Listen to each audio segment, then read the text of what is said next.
تو شکست تسلیم کرنے کے علاوہ میرے پاس کوئی دوسرا راستہ نہیں ہوگا۔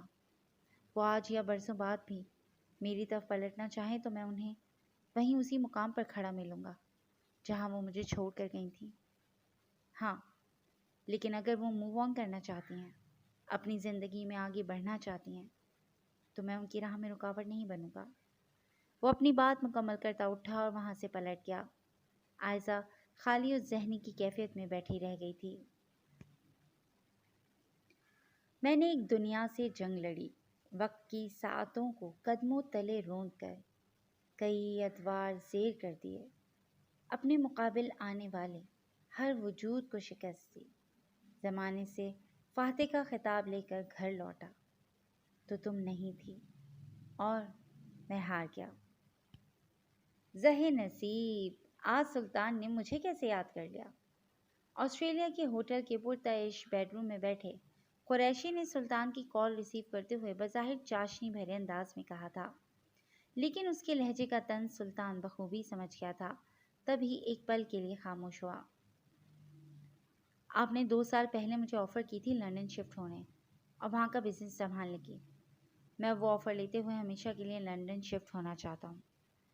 سرد رات میں نیم اندھیرے کمرے کی بالکنی سے ٹیک لگائے بیٹھے سلطان نے گہری سانس لیتے ہوئے بنا تمہید مطلب کی بات کی تھی۔ ایسے اچانک؟ سب خیریت ہے سلطان؟ اس وقت تو تم نے انکار کر دیا تھا، تو اب؟ قریشی نے قدرے چونک کر کہتے ہوئے کرسی کی ٹیک چھوڑی۔ جب انکار کیا وہ ماضی تھا اور میں ماضی سے نکلنا چاہتا ہوں۔ آپ اپنا جواب بتائیں۔ اس کا انداز دو ٹوک تھا۔ قریشی ٹھنڈی سانس بھر کر رہ گیا۔ شاید کہیں نہ کہیں وہ بھی جانتا تھا کہ اس فیصلے کے پیچھے کی وجہ اس کا بریک اپ تھا۔ ٹھیک ہے، تم 1-2 ماہ میں پاکستان میں ہمارے بزنس سے متعلق سارے معاملات فریز کو سونپ دو اور اسے سب سمجھا دو۔ اس کے بعد میں 1-2 ماہ یہاں نہیں رک سکتا قریشی۔ مجھے 1-2 دن میں پاکستان سے جانا ہے۔ یہاں کی فضائیں مجھے اب راس نہیں ہیں۔ وقتاً فوقتاً میں یہاں آتا جاتا رہوں گا اور فرید کو گائیڈ کر دوں گا، لیکن مزید یہاں رہنا میرے لیے ممکن نہیں ہے۔ وہ اس وقت جذباتی توڑ پھوڑ کا شکار تھا، لیکن اس کا انداز قطعیت بھرا تھا، جیسے فیصلے پر نظر ثانی تک کرنے کا ارادہ نہ ہو۔ قریشی کی جانب چند پل کی خاموشی چھائی تھی، جیسے وہ کوئی جوڑ توڑ کرنے میں مصروف ہو۔ ٹھیک ہے، میں دیکھتا ہوں، اگر کل کی کسی فلائٹ کی سیٹ ہوئی تو تمہارا ٹکٹ بک کروا دیتا ہوں۔ فی الحال تمہیں لندن میں میرے فلیٹ میں رکنا پڑے گا، کیونکہ تمہاری رہائش کا انتظام کرنے میں کچھ وقت درکار ہوگا۔ میں بھی آسٹریلیا کے ٹرپ سے 1 ہفتے تک فری ہو جاؤں گا، تو پاکستان جانے سے پہلے تمہارے پاس لندن آؤں گا۔ قریشی کی تو گویا دلی مراد پوری ہو رہی تھی۔ وہ اپنے سلطان کو واپس پانا چاہتا تھا اور بن کہے اس کی خواہش پوری ہو رہی تھی۔ وہ جانتا تھا دل ٹوٹا تھا سلطان کا، سنبھلنے میں کچھ وقت تو چاہیے تھا، لیکن اسے خوشی تھی کہ وہ پلٹ آیا تھا۔ تھینکس، وہ شکریہ ادا کرتا کال کاٹ گیا۔ پھر فون ایک جانب رکھتے ہوئے اس نے تھکے ہارے انداز میں ریلنگ سے سر ٹکا کر آنکھیں مون لی تھیں۔ سب ہاتھ سے بھی مل کے میرا کچھ نہ کر سکے، ایک تیرا اجتناب میری جان لے گیا۔ شام کی اس کی فلائٹ تھی، تبھی وہ کچھ چھوٹی موٹی ضروری اشیاء کی خریداری کے لیے مارکیٹ آیا تھا۔ شاپنگ بیگ پچھلی سیٹ پر رکھتا وہ گاڑی کا دروازہ بند کر رہا تھا جب کسی مانوس سے احساس نے اسے اپنی گرفت میں لیا۔ ساتھ ہی کوئی جانی پہچانی آواز سنائی دی تھی۔ وہ اسے اپنا وہم سمجھتا پلٹا تھا جب نگاہ کچھ فاصلے پر کسی شاپ سے نکلتی اس دشمن جاں تک گئی۔ اس کی دھڑکنیں ایک پل کو رک سی گئیں۔ گاڑی کے اد کھلے دروازے پر دھرا ہاتھ بھی ساکت ہوا تھا اور وہ خود یوں تھا گویا برف کا مجسمہ ہو۔ اسے دیکھ کر جہاں نگاہوں کو تازگی اور سکون ملا تھا، وہیں اس کے دونوں ہاتھوں پر سجی مہندی پر نظر پڑتے ہی آنکھوں میں چبھن سی ہونے لگی تھی۔ وہ عائزہ کے ہمراہ مہندی پارلر سے آئی تھی غالباً، اور عائزہ کو مخاطب کرتی ہوا کی وجہ سے سر سے ڈھلکتے دوپٹے کو درست کرنے کو کہہ رہی تھی۔ سلطان کی نگاہیں بے خودی کے عالم میں اس کا طواف کر رہی تھیں جب کسی کی نظروں کا ارتکاز محسوس کرتے ہوئے زویا نے سر اٹھایا اور اس کے بڑھتے قدم تھم سے گئے۔ کچھ اداس لمحے چپ چاپ ان دونوں کے درمیان آن ٹھہرے تھے۔ سلطان کی نگاہوں میں وارفتگی تھی، جبکہ زویا کی نگاہ آنکھوں میں پہلے ابھرتی شناسائی یکا یک سرد مہری میں بدلی تھی۔ جن آنکھوں میں کبھی اپنی محبت کے رنگ بھرے تھے، ان آنکھوں سے جھلکتی اجنبیت کی تکلیف کوئی اس لمحے سلطان سے پوچھتا۔ چلو عائزہ، اس کی سرد آواز سلطان کو ہوش میں لائی تھی۔ اس نے خالی خالی نگاہ اس جگہ پر ڈالی جہاں کچھ دیر قبل وہ کھڑی تھی، پھر گردن کا رخ موڑ کر اسے دیکھا جو بیگانگی کا مظاہرہ کرتی تیزی سے کچھ فاصلے پر کھڑی اس گاڑی کی جانب بڑھ رہی تھی جو کاشف نے بما ڈرائیور بھیجی تھی۔ اس کے رویے کی چوٹ اتنی شدید تھی کہ وہ کاشف کی گاڑی پر غور بھی نہیں کر پایا۔ گاڑی نگاہوں سے اوجھل ہوتے ہی اسے لگا تھا جیسے کسی نے اس کا دل مسل کر رکھ دیا ہو۔ سینہ مسلتے ہوئے اسے اندر کی وحشت ختم کرنے کی کوشش کی تھی، لیکن ناکام ہونے پر تیزی سے رخ موڑتا گاڑی سے سر ٹکاتا وہ گہرے سانس بھرتے ہوئے خود کو ان تکلیف دہ لمحوں سے آزاد کروانے کی کوشش کرنے لگا۔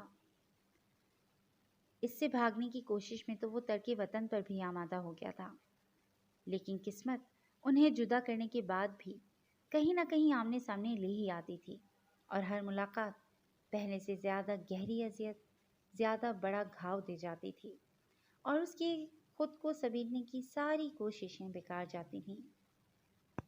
میں جب تھک جاتا ہوں تو زندگی کے صفحات واپس پلٹ کر دیکھنا شروع کر دیتا ہوں، اور اس صفحے پر آ کر رک جاتا ہوں جہاں زندگی تمہیں مجھ سے ملاتی ہے، اور میں دیکھتا ہوں کہ زندگی تو اس صفحے سے آگے بڑھی ہی نہیں۔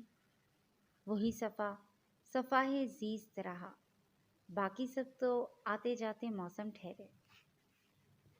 مجھے آپ کا یہ فیصلہ ٹھیک نہیں لگ رہا سلطان۔ یوں سب کچھ چھوڑ چھاڑ کر ملک بدر ہونے سے حالات ٹھیک ہو جائیں گے؟ زویا کے لیے اپنے جذبات کو بدل لیں گے آپ؟ ایسا نہیں ہوتا۔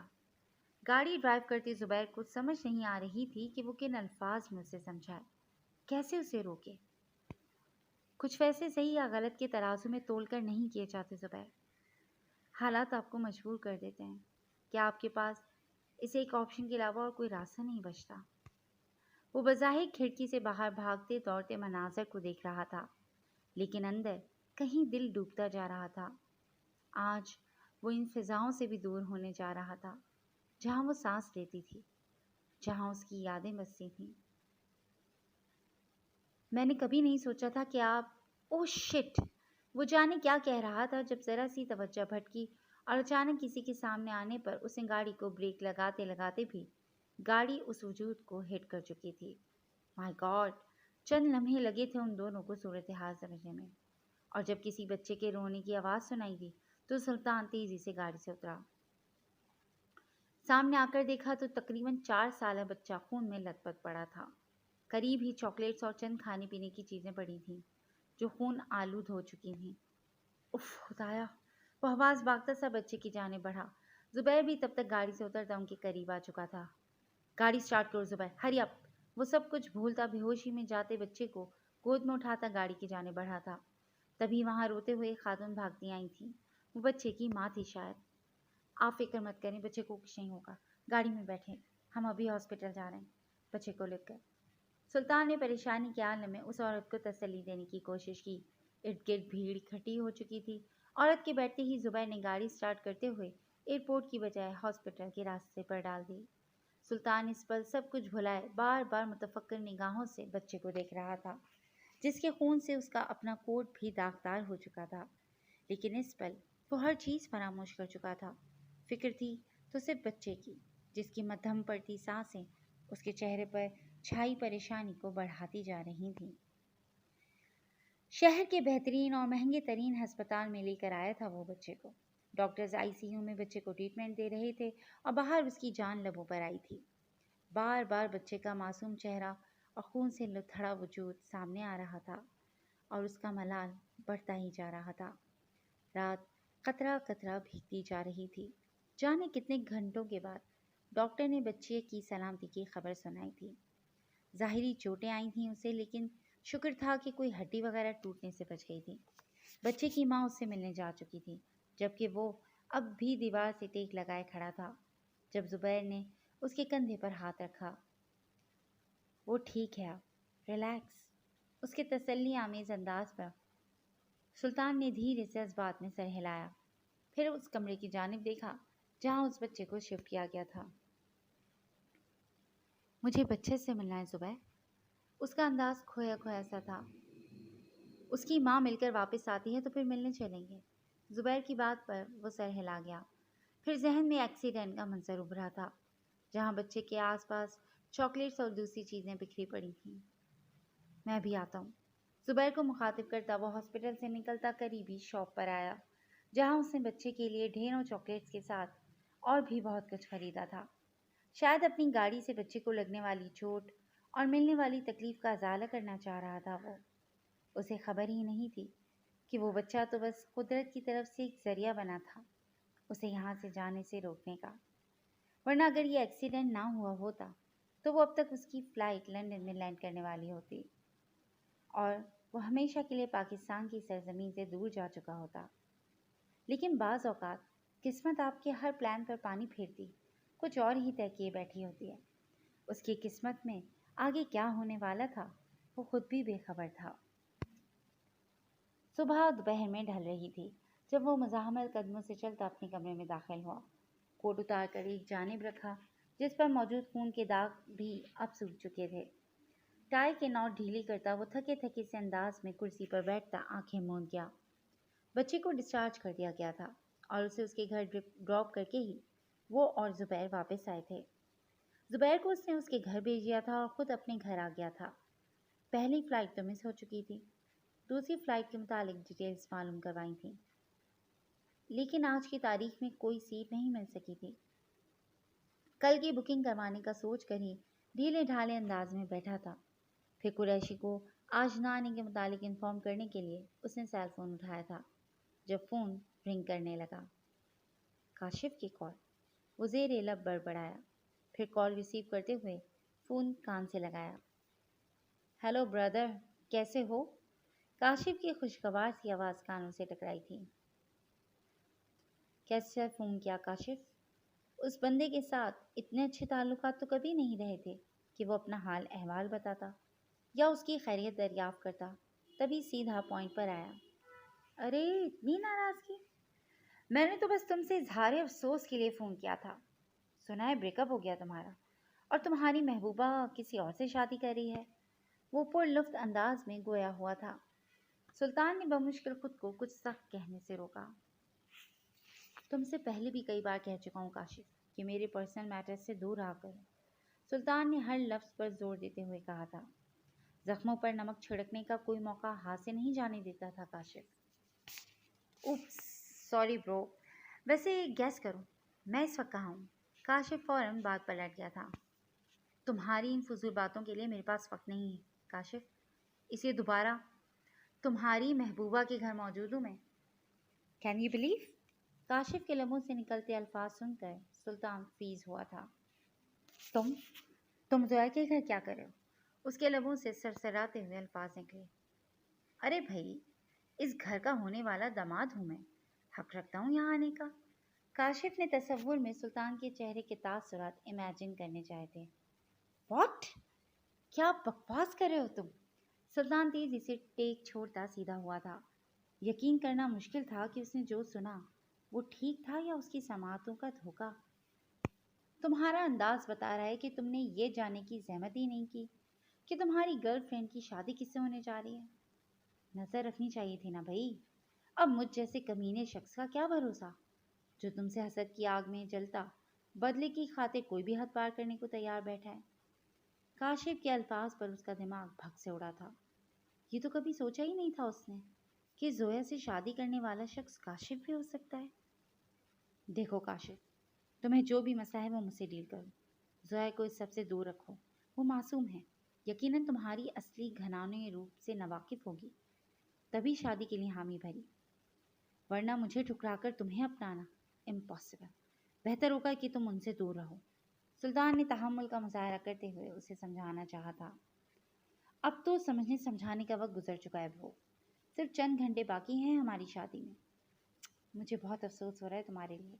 یقیناً زویا کے سنگ زندگی گزارنے کے خواب دیکھتے ہوئے اسے اپنی دلہن بنانے کے ارمان دل میں جاگے ہوں گے۔ کاش تم یہاں ہوتے تو اسے دلہن کے روپ میں ہی دیکھ لیتے، اپنی نہ صحیح کسی اور کی دلہن ہی صحیح، لیکن افسوس تم تو 7 سمندر پار جا چکے ہو۔ اب یہ خبر ملتے ہی اگر اسے مجھ سے بچانے کے لیے فوراً واپسی کی راہ لو، تب بھی تمہارے آنے تک ہماری سہاگ رات بھی گزر چکی ہوگی۔ ولیمے کے لیے میں ضرور انوائٹ کرتا تمہیں، لیکن ولیمہ تو ہوگا ہی نہیں، کیونکہ آج کی رات اس لڑکی کو ٹیشو پیپر کی طرح استعمال کر کے میں کل صبح اسے واپس اسی فلیٹ میں پھینک جاؤں گا جو اس کی اصل جگہ ہے۔ اس کے بعد تم چاہو تو میری استعمال کی ہوئی لڑکی کو اپنا سکتے ہو، بشرطے کہ اس کی سانسیں چل رہی ہیں، کیونکہ آج کی رات اس کے ساتھ کیا ہونے والا ہے وہ خود بھی نہیں جانتی۔ کاشف کی گھٹیا بکواس سن کر سلطان کا خون کھول اٹھا تھا۔ کاش وہ سامنے ہوتا تو اب تک جان سے جا چکا ہوتا۔ ویسے اگر تم کہو گے تو اس کی بے آبرو ہوئی چند تصاویر بھیج دوں گا میں تمہیں، اور اگر مکمل ویڈیو چاہیے تو۔ کاشف مزید کچھ کہہ رہا تھا جب سلطان کے ضبط کا پیمانہ لبریز ہوا تھا اور اس نے پوری قوت سے فون دیوار پر دے مارا تھا۔ گہرے سانس بھرتا وہ دل میں لگی آگ کو کم کرنے کی صحیح کر رہا تھا، پھر تیزی سے روم فریج کی جانب بڑھا اور پانی کی بوتل نکالتا لبوں سے لگا گیا۔ ایک ہی سانس میں بوتل خالی کرتا وہ جیسے حواس پر قابو پانے کی کوشش کر رہا تھا۔ نہیں، ایسا نہیں ہو سکتا، جھوٹ بولا ہے کاشف۔ زویا یوں کسی پر بھی بھروسہ کیسے کر سکتی ہیں؟ یہ سب کاشف کی بکواس تھی بس۔ وہ خود کو تسلی دینے کی کوشش کر رہا تھا، لیکن اندر کہیں سے آواز آ رہی تھی کہ جو کچھ کاشف نے کہا وہ سچ تھا۔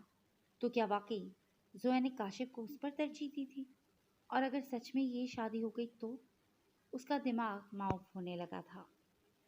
جی فرینڈز، آج کے لیے بس اتنا ہی۔ کیسی لگی آپ کو آج کی ایپیسوڈ؟ یقیناً پسند آئی ہوگی۔ ہمیں اپنے کمنٹ سیکشن میں قیمتی رائے سے ضرور آگاہ کیجیے گا اور جڑے رہیے گا کلاسک انٹرٹینمنٹ چینل کے ساتھ، جہاں بہت جلد ہم ایک نئی ایپیسوڈ لے کر حاضر ہوں گے۔ ٹل دین ٹیک کیئر اینڈ اللہ حافظ۔ السلام علیکم فرینڈز، ویلکم